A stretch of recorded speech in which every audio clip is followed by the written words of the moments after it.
I'm thrilled to be speaking with philanthropist, race car driver, and best-selling author Ted Giovanis. Ted has had so many incredible life experiences and accomplishments. He discovered an error in the Medicare payment calculation that led to him suing the U.S. Department of Health and Human Services on behalf of 730 hospitals. And after 6 years, the U.S. Court of Appeals ruled unanimously in his favor, which forced the federal government to pay out approximately $3 billion to hospitals. Following that, and following the death of his wife from cancer, Ted created the Jane Casicana's Ted Giovanis Foundation for Health and Policy. And he's really dedicated his life to that work since then in funding cancer research. He made a gift a couple of years ago of $35 million to Johns Hopkins to study how cancer metastasizes. When he's not focusing on philanthropy, Ted is a race car driver, a pursuit that he picked up at age 46. And he's currently the president of Team TGM, which is a professional race team. Just last year, Ted released his second book, Focus Forward, Lessons I Learned from Racing. His first book was called Beyond Fear, which was him writing about this extraordinary court case against the federal government. In this episode, we talk about Ted and I, sort of his career, his extraordinary life, this lawsuit that shaped him, and how we all can pursue really any passion, no matter what our age. He's a real testament to that. I was really inspired by my conversation with Ted, and I know you all will be too. And with that, here's Ted Giovanis.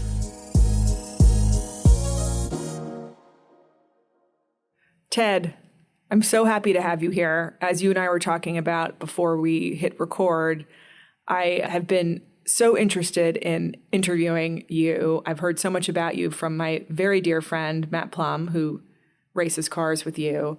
And you have such an extraordinary life story, and you've accomplished so much in so many different areas.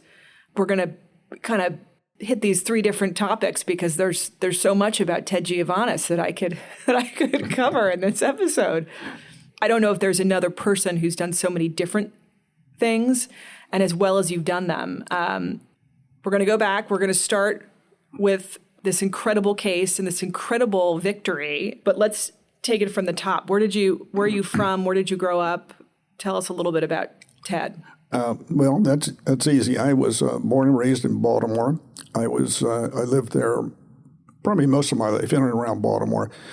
I went to school there, got drafted into the military while I was living there, and then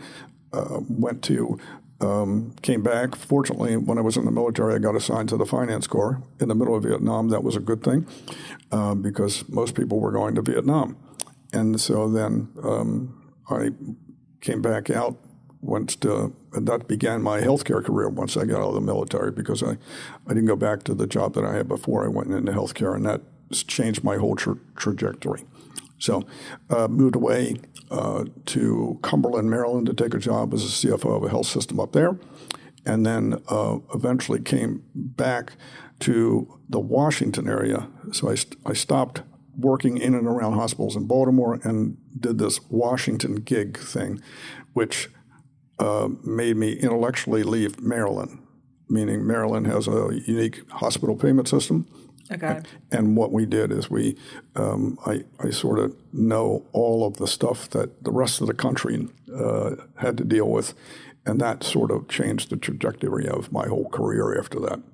How I was able to identify the error, it was a series of building blocks over a decade or more. You learn different things and understand different things. So if you want me to speak to that, there was when I worked at the Maryland Rate Setting Commission that set the rates of hospitals, and that was between 78 and 83, I learned something called the Lasper's Index, which is an economic pricing index, which all rate setters use. Can you just, for lay people, when you're saying the rates, that means that's the actual number or the rate that you reimburse that hospital for that particular treatment, whatever it is. There is a base rate, and then there are certain adjustments to that base rate for labor cost differences. Okay. For example, the hospitals in New York City would get a higher payment. So isn't that true? It's sort of the big dog tend to do better, right, in terms of getting, I think, rate reimbursement or a whole host of different things. Yeah. That is correct. Basically, I can explain rate setting as easy as possible. Look at the universe of what we spend on healthcare in Medicare as a pie. There's two types of things that happen to that pie. There's pie sizing, where Congress can say it could grow 2%, 3%. That's one thing.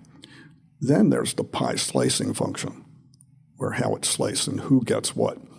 And folks are keen on these adjustments where we can direct more dollars to your piece of the pie. Right. So that's sort of what can happen. And yes, advocacy plays a role. It can be direct, meaning larger hospitals or systems can hire lobby firms or whatever to try to work on the size of the pie or special adjustments, or they could work with a regulatory agency to get a better deal for a certain adjustment, or they can work through their hospital association. And many times hospital associations get paid based on dues. Right. Bigger facilities pay more money. Pay more dues. And therefore, they may have a better seat at the table. So the example you alluded to was in a recent bill during COVID, they were trying to direct some money to rural hospitals who are very desperate. There's a lot of them, and so there's no cohesive voice. It's starting to get there now, but they got the short end of the stick, and the larger hospitals got more of the dollars that were intended to bail out the rurals, and they didn't get. And so, and they had to. Once that occurs, you have to rehabilitate that. So now we're back. You're at your desk. You get this email, right? And I'm remembering this from the book, and maybe my recollection isn't exactly right. But you get an email from someone asking about whether this reimbursement was correct. And then what happens? There is a concept in rate setting called budget neutrality, which means that if you change a certain adjustment using the tools of rate setters, you make sure that aggregate payments aren't any more or less than what would have happened had you not made this change. And what was occurring, or what one of my clients asked me was, they had heard somebody say that because they changed a particular number in the equation, that the hospitals were getting shorted. All hospitals were getting shorted, and that wasn't necessarily true. And so I heard this, and so I decided, look, I'd heard it like 5 times before, so I just sent an email to people at Medicare and said, okay, how is this done? Open-ended question. What rates, what dollars, what rates, what factors do you use? And they were really open and honest and emailed me back and said, now, who is that person? You kind of have a point person, like it's your rep or something, or just customer service? She worked in the Medicare regulatory agency at an area called... is this the Department of Health and Human Services? Yeah. Okay. Division of Data Services that do all the calculations. And she was forthright and answered me. She said, well, this is how we do it. And with that response, I knew that whatever my client was telling me that they were hearing from another consultant was 100% wrong. But embedded in her email was the seed of the budget neutrality error that I, for another piece of the calculation that they do every year. You thought, well, that's not right, or this other part of the reimbursement isn't right. Right. And that's when I asked her, I sent a follow-up email that said, well, I got it, how you answered the first one, but won't that duplicate things when you do this other particular adjustment? And then there's radio silence? Radio silence. And I said, they know that there's a problem. So then became the issue of what I've had these kinds of conversations with the agency over decades to say, hey, look, it looks like this is wrong. And they go ahead and fix it. So then tell me, you don't hear back. It's radio silence. Then what's your next step? You recognize there's something that's off. What did you do then?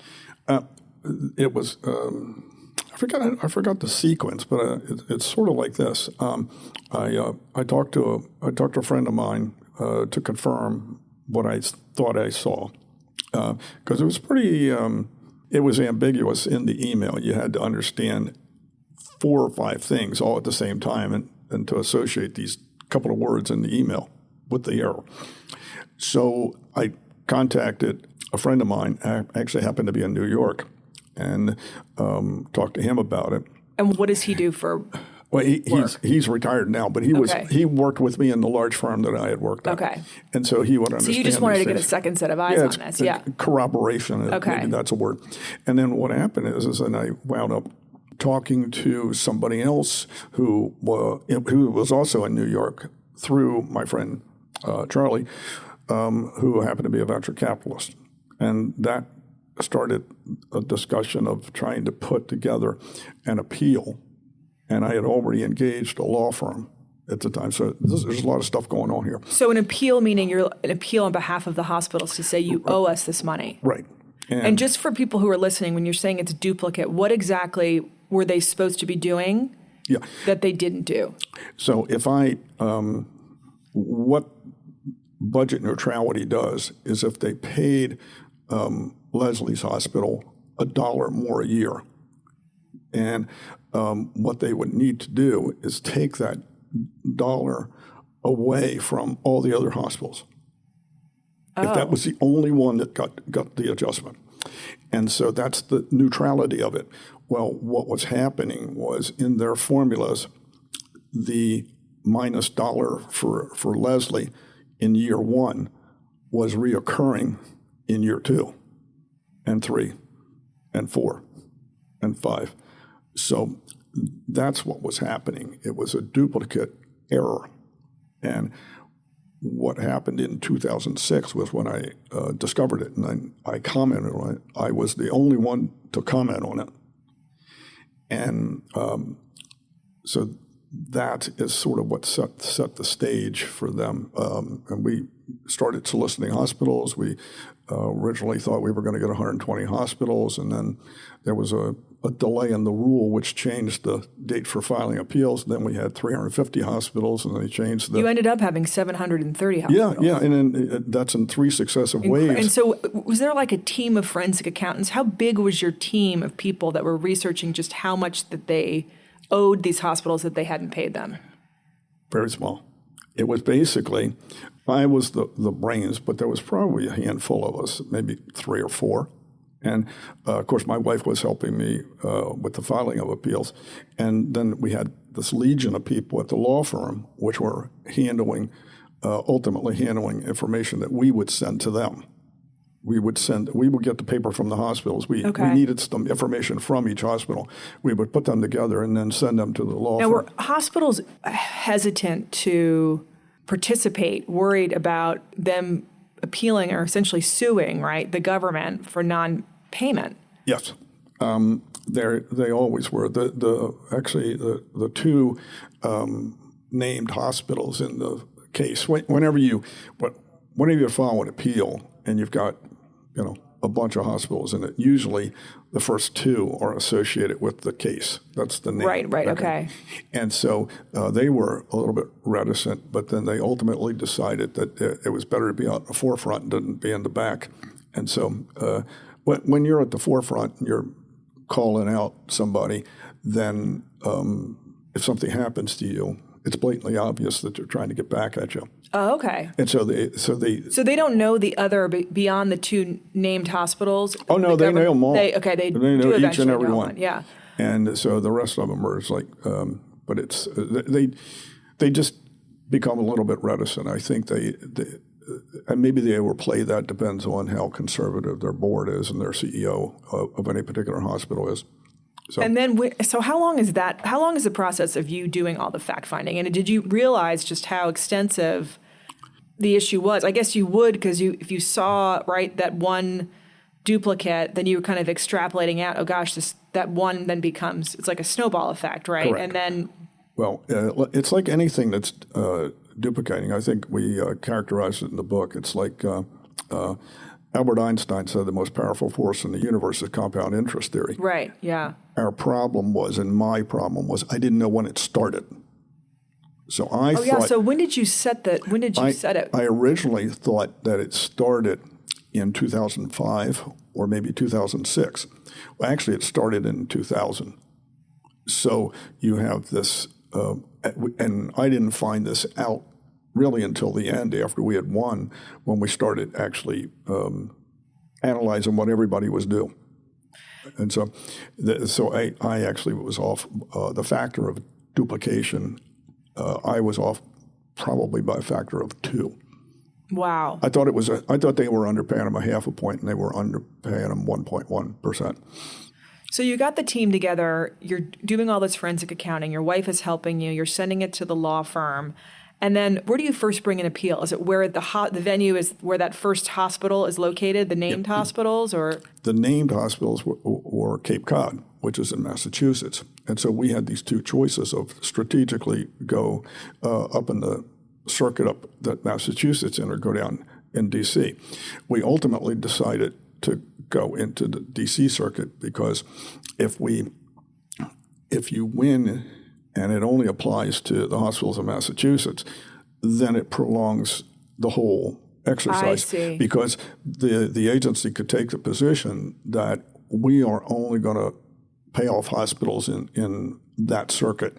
I see. So okay. What we did is we, based on our assessment of the case, we went down in the D.C. circuit, which if the agency lost there, it applies everywhere in the country. Oh, that's so smart. So it was a strategic decision on the part of our legal counsel, and that was I'd be remiss if I didn't say we had like really, really good attorneys.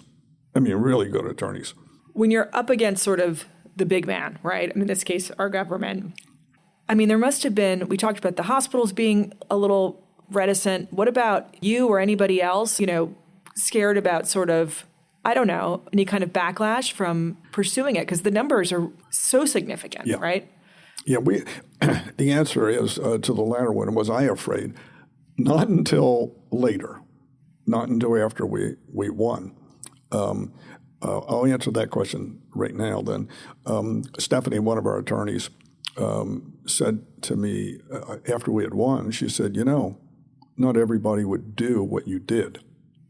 And I said, what do you mean? It's like, she said, well, they would be afraid of what the government would do to them. And it was a little voice in the back of my head went, huh?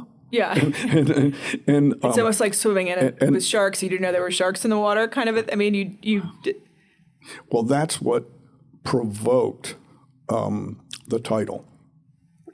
The title of your book. Beyond Fear. Right. And so that's what sort of put a light bulb in my head and said, well, if we're going to write it, this is what we're going to call it.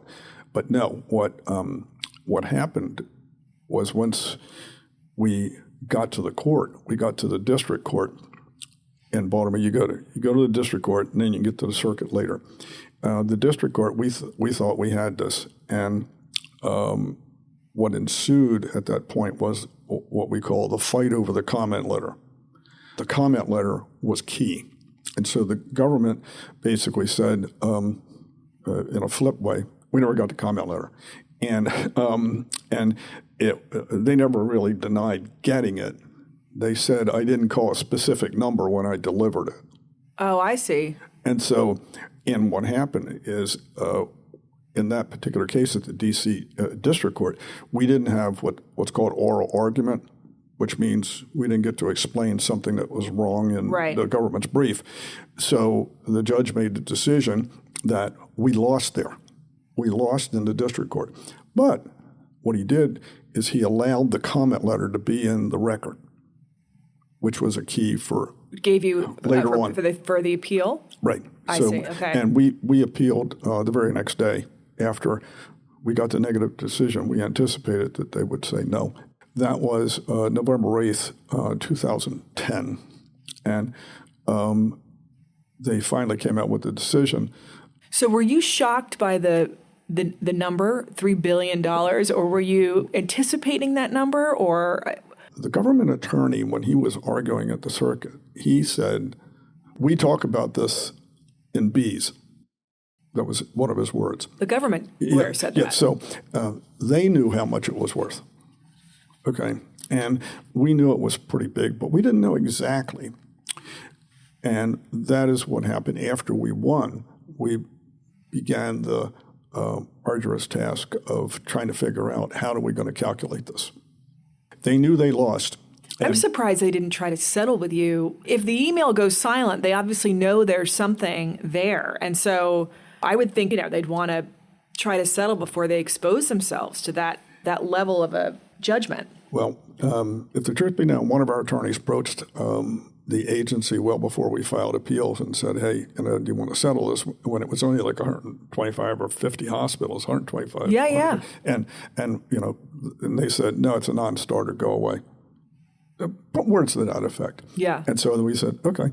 When did you find out what the amount was, and where were you? And was it like, this? Jumping outside the courthouse? Were you home and you got a phone call? What was it? No. We won. When we won, I think our attorneys sent me the decision because they're the ones that are interacting with the court. And that was in January of 2011. And then we began, like I said, it took about a year to calculate all the amounts in controversy using large-scale databases. And we employed two different methods, and they were both pretty close. So we knew we sort of had a lock on this, and so we were able to go to the federal government and say, we will provide the information for our hospitals. Right. That left the other folks on the floor of the appeal, meaning there were probably our guys got $1.7 billion, and the other group got $1.3 billion. There were two big groups. The hospitals that you represented, your 730, is there like a bust of you in their lobby? I mean, they must have been very grateful for you discovering this. And then, what was the average reimbursement of these hospitals? I don't know if there's an average because there's so many large and small hospitals. The largest hospital in the appeal, which happens to be in New York City, got $28 million. Okay. Just as if you want that as a benchmark. But there were small ones too, because we had worked with various groups and associations, like the Texas Hospital Association. They were helping us get folks, and there's a lot of small hospitals in Texas. Yeah. And so those were in too. So you got smaller ones and bigger ones. And but ours were 730. It became the issue. 730 hospitals. It became the issue is get our folks paid as soon as possible, as much as possible. And that's what we did to protect our folks. So while you're pursuing this huge case against the government, right, it's six years long, your wife, Jane, is battling cancer. And she was integral to all of your work that you were doing on this. Tell me about that. And then was Jane alive when you decided to start the foundation? Did that happen after she had passed away? And at that point, you were, it sounds like, pretty focused on having the work of the foundation go towards research and cancer research. Right. Unfortunately, she wasn't alive at the time. So she, as a matter of fact, on the day of oral argument was her first treatment for brain metastasis. And she was insistent that I go with the attorneys to oral argument as opposed to go with her for a treatment. And then my oldest daughter, Christina, went with her at that point. And so that was November 8th, 2010. So give you a timeline. She was pretty ill at that time. December 31st, 2010, she passes. Oh, I'm so sorry. 2 weeks later, on the 14th of January, 2011, we went. So that's sort of the timeline, a very short one of what happened. But it was, right in the middle of the appeal. We started filing the appeals in 2006. That is very hard to... Her cancer comes back in 2008. Yeah. And so then she passes. And so it was just something in all honesty, I agonized. Should I have done what I did? I was talking to her about it, and I'm like, why don't I just quit this stuff and hang out with you? Because it wasn't good. And she said, no, you got to see it through. You do what you need to do. And so that's sort of how it came down, was with her blessing. And mostly, and I was the one that was through her illness that kept saying, like, it was almost like metaphorically, when you're in three-card draw poker, I'm the guy that keeps drawing three until you fall asleep, you know. And she was like, she kept telling our kids, she said, Daddy's got to let me go. So she kind of knew that it wasn't going to end well, or she knew how it was going to end, let's put it that way. And so it was right after that, so she passes. We have a celebration of her life on January 19th, 2011, and then it was... That was 5 days after the yep. You got the... Right, but, almost 3 weeks after she passed. Yeah. And then, so we went on, but there was a lot of, needless to say, there were a lot of things going on at the same time. And then we had to move forward with calculating how much we were due, because we knew the government wanted us to tell them how much the hospital. So we just kept going and going and going.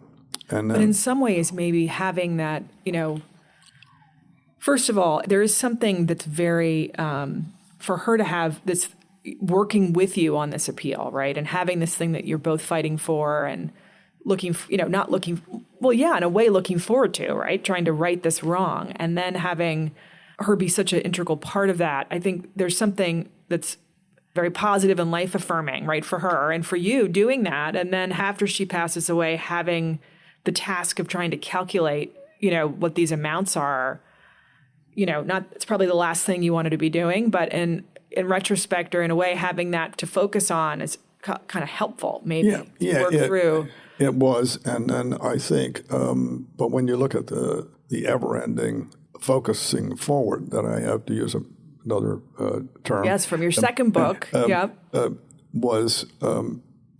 was a question at some point in time whether I ever really grieved properly, because there was this cascade of events, excuse the double negative, but I couldn't not do them. Right. I had to do this, I had to do that. And so that's just how it played out. And so it might not have been for several years that I properly dealt with that. Yeah. And so, and it's all part of you. It's like life. You live it from beginning to end, and you live through it. And so some of it's not positive. And so you try to take the positives and not emphasize the negatives. Well, speaking of taking the positives, was you taking the step to start this foundation, right? Tell us kind of what is the first thing that you want to pursue, or how do you decide what your first, who your first beneficiary is going to be? Well, right after we created the foundation, the IRS, everybody told me it was going to take 9 months, and it took 9 weeks.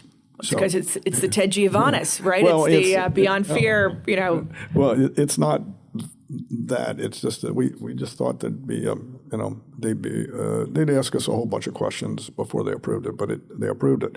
So we thought it was going to get approved in the middle of 2013. Well, it didn't. It got approved in December of 2012, and then we said, oh my God, what are we going to do? So because I had evolved as a policy guy, health policy guy, we waded into policy.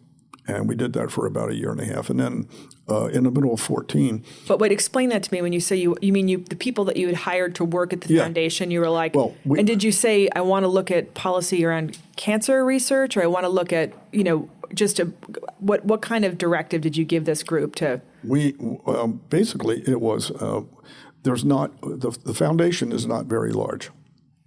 Basically, if you want to know. I mean, the footprint of it. Like many people I'm it. Yeah. Okay. And so what we do is we engage different universities and different researchers at universities to hire to review the specific questions that we want to have answered.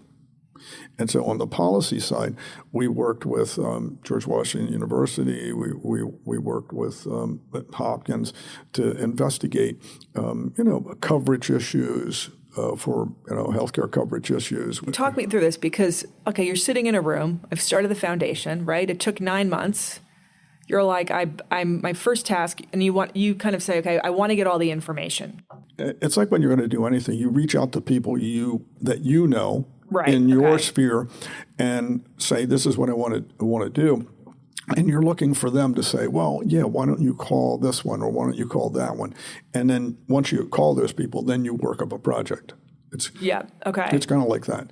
And so that's not very dissimilar to what I'm doing now. It's just I'm doing it with a much bigger bandwidth. Because I've waded into cancer research, I know a lot of different cancer researchers, and I kind of have a sense for where I want to go. The issue is, and where I want to go is kind of, in a crude way, it's easier than you think. Because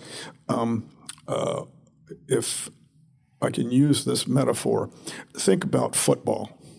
If you know anything about football, where the red zone is, that's the last 20 yards before you score a touchdown. Right. You ain't never going to see me there. I'm down the other end of the field trying to figure out how things work because that's not getting funded. This stuff is getting funded. And the red zone is kind of like the drug companies. From that 20 back to the 40, that's probably like NIH, and I'm down the other end. And there are people that have ideas about how do things work? How does cancer evolve? What is it? How does it integrate with its microenvironment when it's a cancer cell that's there? What are cancer cells talking about? And they talk to each other. What are they saying? And that manifests itself into all kind of signaling and messages that are happening. So nobody's paying for that. Are you like the venture capital guy for? Kinda. Okay. And what I just said something to a friend of mine is it's like going from Richmond, Virginia to San Francisco, and you can go direct. It's really important to figure out if you're 1 degree off early. Right. Because if you figure that out after 3 hours, you're way off the mark. And so that's what we're trying to. Are there people, when you talk about like being in the red zone, right?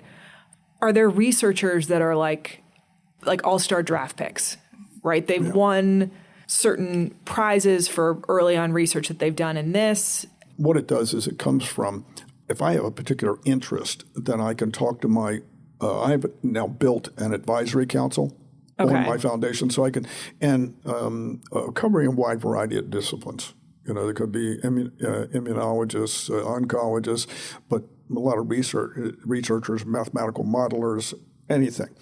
And what happens in the research space, people tend to get focused in a particular area. I overuse this, but so what do you call the man or lady that finishes first in medical school? Doctor. What do you call the one that finished last? Doctor. Well, that's the distribution out there. And so you want to go to the ones that know, that can help you find it.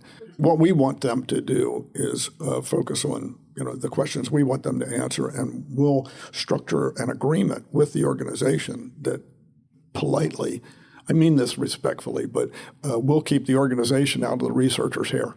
Right. And let them do what they need to do.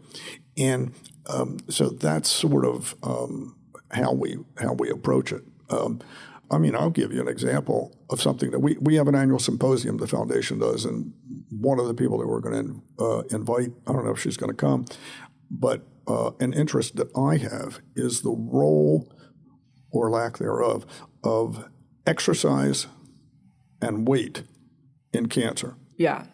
Okay. And this one particular lady happens to be at McGill University in Canada.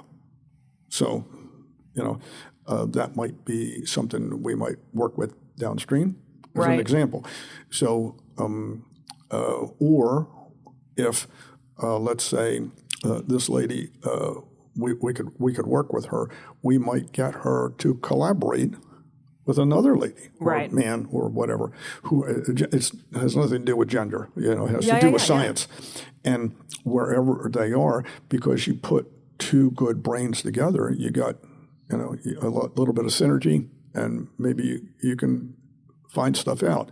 There are lots of projects that need to get going because they need what you call proof of concept before they can get big money down this end.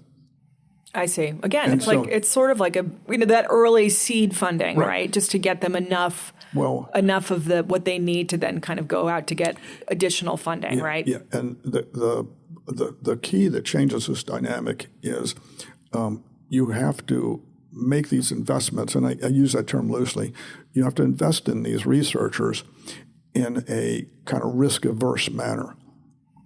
What they think is happening may not be what's happening, right?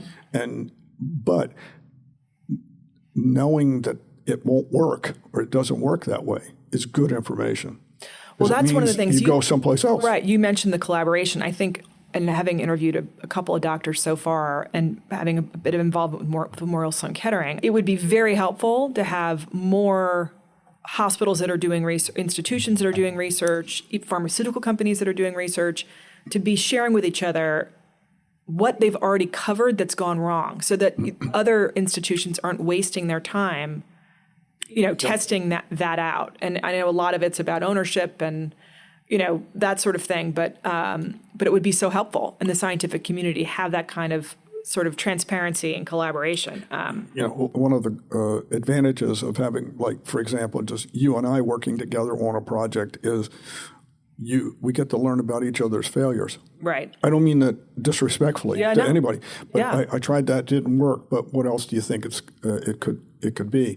And I think you need to. There needs to be more of that, and that's sort of when you deal with the researchers that we tend to deal with. They're more involved. They're interested in science. Yeah. They're not interested in solving the problem, right? And to be honest with you, that's where I am. Knowing how it works is really cool. I don't mean and say it works this way. This is the way it works. And we've been involved in projects that when we started them, everybody's like, that'll never work. And guess what? They're wrong. Yeah. All of the thought leaders in that dimension were wrong.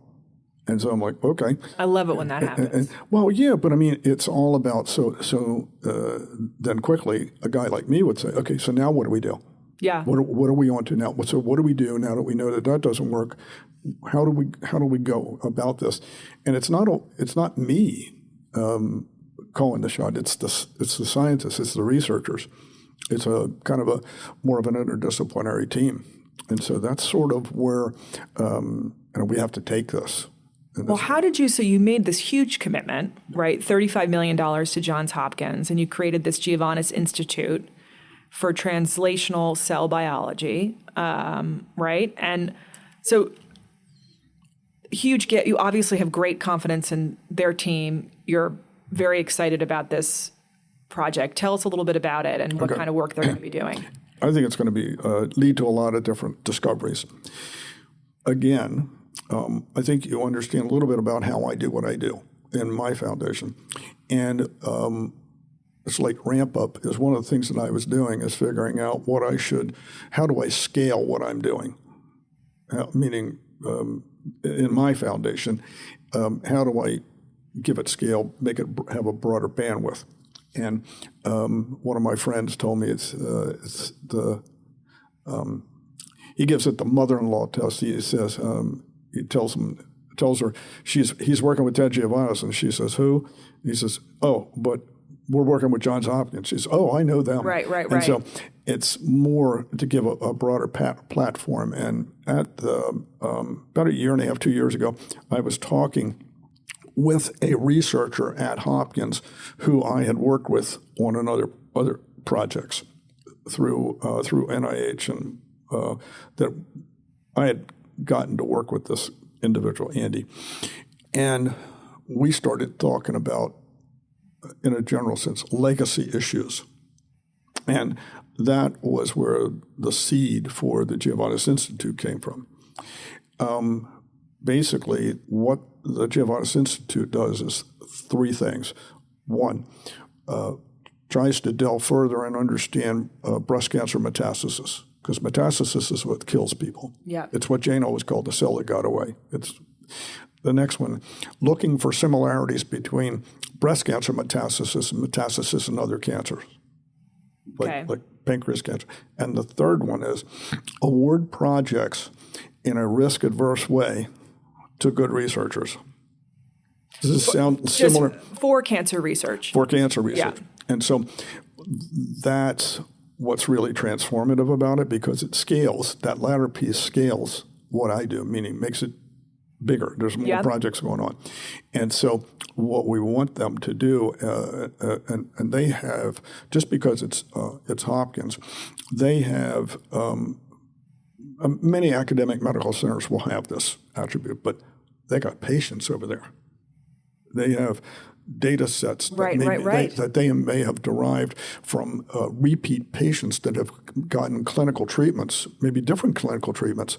So we may be able to find stuff out by getting into that. Not that we're using any data from that, but it's a thought process. If you want to ever get to a clinical trial, you got to be hooked up like here. Right, with the patients that are actually willing to participate in it, right? Yeah. And so that's sort of what this is doing, and what the Giovanis Institute's doing is, it was fortuitous because Johns Hopkins is building this life sciences corridor down there. They're investing a whole bunch of Michael Bloomberg's money. Well, Michael Bloomberg is facilitating their investment. Right. Okay. I'll say it that way. It's Michael. Bloomberg's doing a lot of stuff down there. And so, and it allowed us to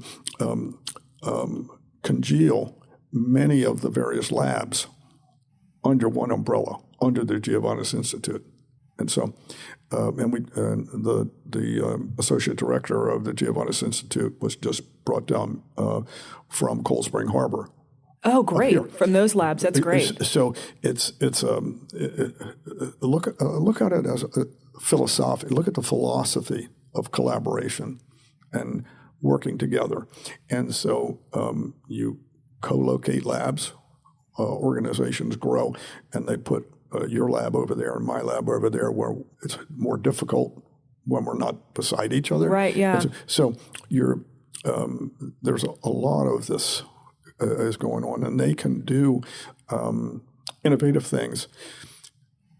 I'll say it, down the opposite end of the field that they can't get funding for other places. They can make these decisions internally to go hither and yon. And having their brand, right? You talked about the mother-in-law test, like having it, John. They can help bring in those people to your funded institute within Johns Hopkins. Yeah. And what's transformative about the Giovanis Institute is it's kind of like subterranean. What's at play here is working to try to change how we invest in research in this country. It's a thinking. If you're a drug company, no offense to them, you're trying to look at something pays off. Right. It's going to pay off. That's why they're in the red zone. It's been de-risked. Yep. The NIH invests here because they want a proof of concept. Right. And they are investing taxpayer money, and they can't invest in any projects that don't have a proof of concept because they need an appropriation. And it's like somebody can say, well, what are you doing that for? And so there's a whole expanse of research area down the other end of the field where the true discoveries are. Yeah. And so unless we go knock on those doors and try to find out what works and what doesn't work, we're not going to find it out. But that takes somebody to say, well, maybe we should. And if you bet on the right people, and with me, I mean, Hopkins is a great institution. But as much as anything, I'm there because of Andy. Right. Who's the brain trust, and he's the individual that's going to say whatever, and good or bad. Who is the team? Right. Who is the team that he's going to assemble? So even though you have that kind of brand as sort of the place that's giving this a home, it's this particular researcher that you're really looking to help move the needle. Yep. All right. So you've got this going on, right? You've got the case going on, but I'm 50. I talk about this a lot. Clearly, I'm working through this, Ted, having just turned 50 in February. Most people in their 40s, maybe they buy a new car or they, take up a new hobby. You started racing cars at 46, right? After a lifelong love of race car driving, like really racing cars. So tell us about that. I had always had an interest in cars, and had a sports car in the 70s. I had a Corvette, and then my interest in it waned, and I started running competitively on foot, and that got my competitive surges going. And then in 1991, I decided to buy another sports car, which I did. And coming home from the dealership, all by myself, I decided I was going to... You did not consult Jane on the race car purchase? No, that was all... Yes, I did. And so basically, she was all bought into it. She said, go do it. As a matter of fact, I called her 3 times from the dealership about the color. And her... But where do you go to buy a race car? Not a race car. No, it was a sports car, street car. Okay. Okay. Like another Corvette, so to speak. And so I called her about the color, and she said, look, I really don't care what color you get. Just don't call me again and ask me this question about the color, because I don't care. And I said, okay. So I get the car, I come home. And what color did you get? It was like a kind of a metallic bronze. It was kind of like, it was a pretty color. It was light. It was cool. But then I said, oh, this is going to be really cool. So I take it on this interchange and scared the heck out of myself. And then I remembered that I taught myself I wasn't as good a driver as I remembered myself being. So, but how, you're like on I-95 when you're saying it was an exit off I-95. Exactly. It was down near me. So you're safe up here. And so, so what happened was, as I said to Jane, like, look, maybe I should go to race driving school. And she said, yeah, that'd be cool. And that's when. So where'd you go? Did you go to Skip Barber? Or No. I at the time they were. I went to Sports Car Club of America, and then they had a deal where you had to go through 2 schools, and you could get your race driving novice permit. And so, basically, I went through the 2 schools and started racing at that point. Raced in the aperture racing between 1991 and 2005, and then in progressively increasing faster cars. A lot of what I do is progressivity. It's like you start slow and go up a little bit. Move. And then I bought a little bit faster. They were all BMWs at the time. And at the time, you could build your own cars, have somebody build it. And there were shops that did this. And so what I happened to do is one of the instructors that was at the school happened to be selling an old BMW 2002. It was like a 1976 BMW. And so that was built into a race car. So I bought that and started racing it. It's got, 100 on a great day, it's got 105 horsepower. It's not really fast. And so, but you learn the basics, and you learn, start slow, then progress. And so that's sort of what I did with that. And then now, is this on weekends? So you're like, Jane, I'm going to go into the racetrack. Oh, yeah. And she's in the stands. Is it like she's. So Jane was like, never expect me to go with you and do this. It's too stressful to watch you driving that fast. You can do whatever you're going to do, but don't expect me to do this. Yeah. So, but next thing you know, after the passage of time, she's up there too with the girls, and it's like, and so I remember coming around a turn one point in time, and it's them, the 3 of them are there over this fence, and it said, "Happy Father's Day." Oh, so it's Jane and your 2 daughters. Yeah. And so with this big green distracting? sign. No, it's like but it was all. It was in 2006 that I got the urge to maybe start driving in a pro series, which I did, then sort of everything took off from there, and there's been a series. And you were 61 then? Yes, ma'am. Yeah. Just to give the listeners, it's like I'm looking at a 60-year-old now, but Ted is not 60. He's a real. I'm older than the 65. No. So do you want to get that out? Do you want to get that out on the table? I think you should. I mean, I don't want to put you Okay. on the spot, but you are a race car driver, incredibly fit, and you are not 80 yet, but you're closer to 80 than you are to 61. I'm 78. Yeah. And so what the issue is, and to be honest with you, I just wrote a blog recently. It's like, do I race because I'm alive, or am I alive because I race? Yeah. And it's because of people like Matt Plum and other folks that I more got into. I got to get my act together physiologically and be fit, and so that's some of the things that we discussed in the other book, which was physically fit, diet, mental acuity, and that's sort of it in a nutshell. But it's. I wish you could see Ted. Honestly, you look like you're not more than 60 years old. I mean, it's like a cocoon situation over here. You went in the pool and you're like, it's incredible. But to your point, I guess you're pursuing this passion, right? Race car driving, and now you're doing it professionally. And you had said, and I read your book, sort of how that experience really impacted you, and you saw such correlations between what you're learning on the racetrack, right, and what could be applied to life, and you decide to write a second book, right? Your first book was about your experience with the court case fighting the federal government, and this next one, it's called Focus Forward, Life Lessons from Racing, right? Right. And you just kind of summarized it with sort of the exercise mental acuity, but it's much broader than that. Yeah. Yes. And I thought about it, and I thought there were a lot of parallels. So I decided to start writing this particular book, and it's about everything we go through. It's about learning what to do. It's learning everything you're doing that's wrong and trying to fix it. And the older you are, the harder it is to fix. You mean like physical or mental stuff? Yeah.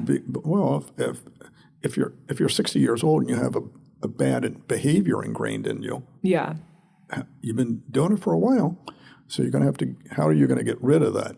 And it teaches you to be very introspective about what you're not doing right, and you have to really want to change and change your behavior, because when you do that, the way I describe it is, you're fastest in what you do.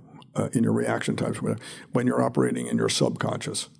However, if what's burnt into your subconscious is not right, you have to unlearn that. And when you unlearn it, you're going to transition back into your conscious mind.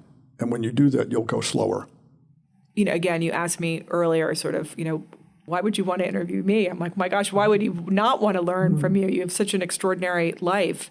But one of the things that struck me is the fact that you did pursue this career at 61. And I read in your book, there's a great quote from Ernest Hemingway. It's like, there are only 3 sports, mountaineering, race car driving, and bullfighting. And the rest are games, right? So not only are you taking up something, you're not picking up tennis at 61. You're pursuing a professional career in race car driving. And I just think that's so inspirational for people who are kind of, like, gosh, I always wanted to do blank. It's never too late to do that, right? And you're living that proof of that every day, right? With what you're doing and how you're approaching life and pursuing that goal. Yeah, and clearly working out. You've got the exercise. I'm looking thing down, at it Ted. like this, Leslie. I'm very fortunate that I can do stuff like that, but it's also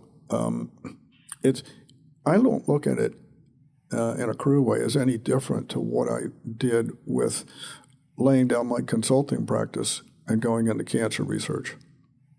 I'm learning something new that's foreign to me that I have no clue about when you start. And you have to commit that you're going to learn it. You're going to understand this. And you hang around people that understand that you can learn and absorb from, And so somebody once, this is another guy I used to take leads from, and he was the one that said, nobody has a right to retire. You can't retire. Yeah. And somebody asked me, they said, what are you going to do now? And I said, okay, well, let me ask you a question. I said, so I know more than I've ever known. I know more people than I've ever known. I make more money than I've ever known. And so I should just quit. Yeah. Isn't that what you just said? And so I said, no, you redeploy your time. If you're smart and genius, want to focus and whatever. So doing this cancer research is incredibly difficult. It's not physiologically difficult. It's mentally difficult because you have to forcefully understand things and yourself to say, no, I'm going to learn this, and I want to figure this out because I want to be a better picker of projects. Right. That's all. And I want to make a difference. I want to try to show people that things can be done a little bit differently. And so I don't have to explain a lot to people that are donors because we're spending our own money. And that's the only real problem with it is if I had 5 times as much money, I'd be doing 5 times as much. I'm not. That's not the point. Making money and having the money is not the point. Getting answers and funding researchers is a critical point. So in your day, a typical day of Ted Giovanis, is it sort of 50-50 split between your work with the foundation and your race car driving, or are you just the day comes as it, Yeah. No, it's more in, I'd chunk it up this way. I do a little bit of work every day on race car driving, but that takes the form of watching videos of my co-drivers, right? The right way, not my videos, and then learning. You mean from what Matt's doing or bingo. He's doing or anybody else? Absolutely, yeah. And so I have a benchmark, so I can watch videos. The other thing is I work out every day. How many hours, Ted? Not really. I mean, hour and 15 minutes, not very much. And so I saw your exercise routine in the back of the book. Well, it actually scared me. I mean, I was like 20. I mean, I want to.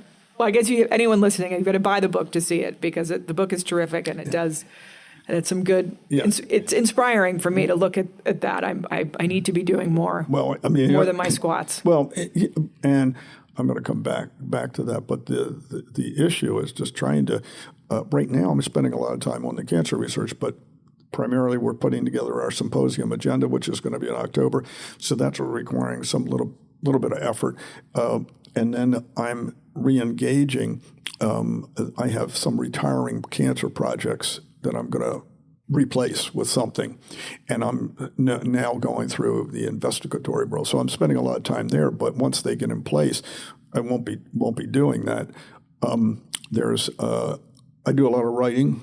Like I said before, I told one of my friends I don't want to write a book about myself, so I'm writing short stories about myself. So I don't know if that's the same thing. Was that always on your bucket list? No. Author was not, but it was just after you had this experience with this court case that you were just thinking, gosh, I want to put this in writing. I want to kind of. Yeah, it was with the court case. I mean, it's a story. I mean, it has a beginning and a middle and an end, and it was over. And I don't mean to wipe it that clean, but it's a story where with Focus Forward, it's more the life lessons and how you can tell people that the path's not easy and it's not straight, but you can get there. And even if you can't get where you set your target, you're going to be a lot farther down the road than you otherwise would be. By just trying. So go for it. It's interesting. We have a lot of younger listeners. What advice do you have for people that are just starting their careers? Well, and for you, it might be that you don't have to have just one career because I'm fortunate enough that I can do that, and I'm fortunate enough that I can have the mental acuity to be able to do it. But if you believe some of the recent studies, they say that what you are physiologically is like 20% genetic and 80% lifestyle. Yeah. Well, puts me squarely in the camp of the physical fitness diet realm, what we do to ourselves. So with starting out, I think you have to be more focused on what you can learn and who you can learn from, which gets me to mentors. If you have a good mentor, I had great mentors. And I mean, some bad ones too, but the ones that really formed my thinking and my attitude were really good mentors you could learn from. You can also, I would think, and when you can learn from, commit yourself to learning and growing for your life. I'm old and I'm trying to learn cancer stuff. Yeah. Do I have to do that? Absolutely not. Do I choose to do that? Absolutely. And am I going to get an award for it? No. Am I going to patent something? Probably not. It's just to try to provoke and achieve something that's and if you want to call it something, maybe for a bigger good. I don't know. But the more we learn, the better off we are. You have to have patience. You can't expect something right away. And look at me. I learned that thing called the Lesper's Index around 1980. I didn't know at the time that it was the basis of budget neutrality for Medicare that would create a lot of wealth for me in 2006. If I did and learned it, that would be a no-brainer. But you don't know that. You don't know when these things are going to come into play in your life, or maybe never. But I just did it because it was there. And you learn other things along the way that kind of become, I used the word before, it's a progressivity of learning and building blocks. And so I'm more the sum total of everything that I've learned, good or bad, good and bad. Yeah. I'm the sum total of that. Hopefully, you're witnessing some of most of the good. I don't think I've been bad yet. But what here? You mean today? Yeah. What are you talking about? And I think I would tell people to be tenacious when you want to pursue something, but realize that things aren't going to come fast. It's not like everything I worked on panned out. I had a lot of failures. I have an idea for this or project for that, and it didn't work. What's the saying, like if you shoot for the... In the book I mentioned, there's a quote by Yoda that says, do or do not, there is no try. So when we're going to go into a corner at 150 miles an hour, we believe we're going to come out the other side and everything's going to be fine. And then, if it doesn't, we fix it while we're in the corner. And that's the job of, like with me, the people that I'm surrounded by. They don't let me get into a situation to try something to get out too far over my skis that I can't fix it. Right. And so, but once I've done it and I've gone a little bit better, a little bit faster, it allows you to do that. So you try embodies a potential of not doing or failing. I'll try to meet you tomorrow for lunch. And if I don't make it, it's like, oh, come on, it's too bad. Well, no, I'm pretty much mature now, physiologically. Anyway. And you'll say, I will, right? I will, or I can't. I got a conflict. I couldn't do it. And it was like, that's sort of what we're trying to, what you got to understand, how you may not be able to do everything, but I think you work at it, you set a career path, an ability to learn. You want to keep learning and growing. And the more you learn and grow, the more valuable you'll become to everybody. And I'd be remiss if I didn't say this. Have a moral compass. Yeah. And have a sense of what's right and wrong, what's fair and not fair, and follow that. And that's sort of something that I would encourage people to just, at least think about. You should do it. Well, isn't it Warren Buffett has that great quote that's like, it takes you 37 years to build a reputation, 37 minutes or something to destroy it. Yeah, absolutely. And you need to come at things, with that kind of an attitude. And it's not, you need to have purpose, but you got to have the right boundaries of what's like good and bad, fair and reasonable. And so all these lessons that you would say that you'd give to younger people would still be the same for old middle-aged ladies like me, right? But people that are restarting careers or starting something is, pursuing just the act of trying to learn something new and putting yourself out there and doing, right. Well, instead of trying, like Yoda would say, I suppose. Yeah. Well, I would. I'll answer that in this respect. I had a friend that he brought his girlfriend to one of our parties, and so he was like introducing her to me to her, like I was the race car driver, and so I'm talking to her, chit-chatting, and I said, well, she said, I could never do that. And I said, why? And she said, I'm 46. Yeah. And I said, well, that was my first car number. And I said, she was like, and she's joking. And I said, but do you know why it was my first car number? And she said, why? And I said, because that's how old I was when I started. Right. So you're not too old. You can do it. You just need to decide that that's what you want to do. And it makes no difference for her. And you create a situation where you can do it. You can do it. It's just that you're the monster of the id. Your brain is saying, maybe I shouldn't, or I can't. Or I think sometimes it's just to sort of, protect yourself. You sort of, or just to not take the risk because you could fail, right? And so just sort of saying, I'm too old for that. That's what I'm trying to do. With the Focus Forward book is to try to say life's full of disappointments, but you're never going to get to the successes if you don't take on some risk.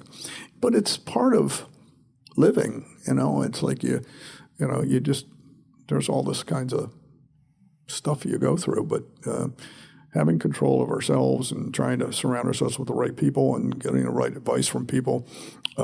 Having experiences, doing this podcast with you is an experience. It's part of life. It's part of my life.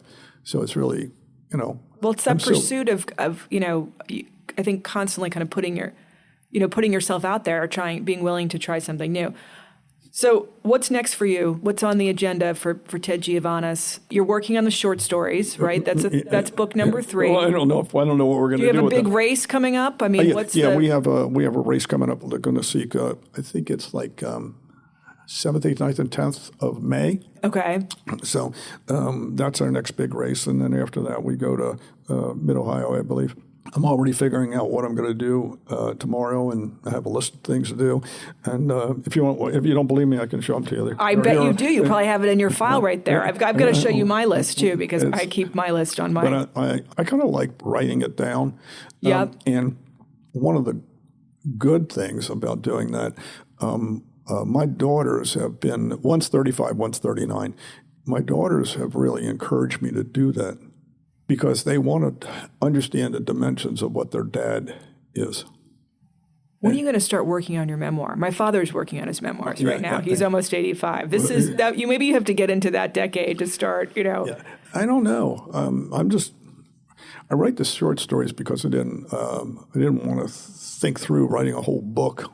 Because I thought I'd have to think in chronological order. That's the beginning of the book, though, right? Well, that's what it'll be. It'll be those different chapters, your chapters of your life, or great stories of life lessons, and and it's just all about things I've done. Because when I was working, I was traveling a lot, and so sometimes I wasn't always home when I needed to be, and Jane was there, and Jane was shepherding the girls, and that was by choice, by decision, and it was just part of what we decided to do and how we were going to manage the family.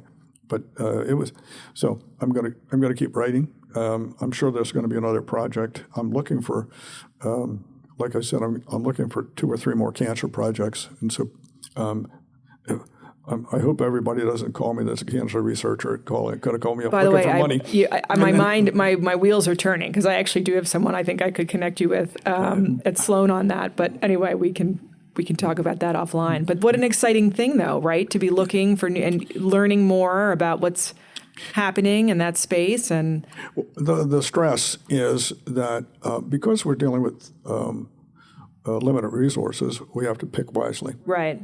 And so there's, unfortunately, with a lot of these researchers, there's a lot of really good researchers out there. And unfortunately, the answer can't be all of the above. It's got to be a couple. And so that's sort of why we need to make sure we pick as wisely as we can. But in that regard, it's a lot of, to the extent that learning more and different things can be fun, it's fun. And so that's what keeps us moving and keeps us alive. And so, but that's, it's all good. And I mean, I'm happy. Well, I know with you at the helm, you're going to be finding the next great researcher to fund because you'll be doing the deep dive. You'll be looking for the right person and the right match.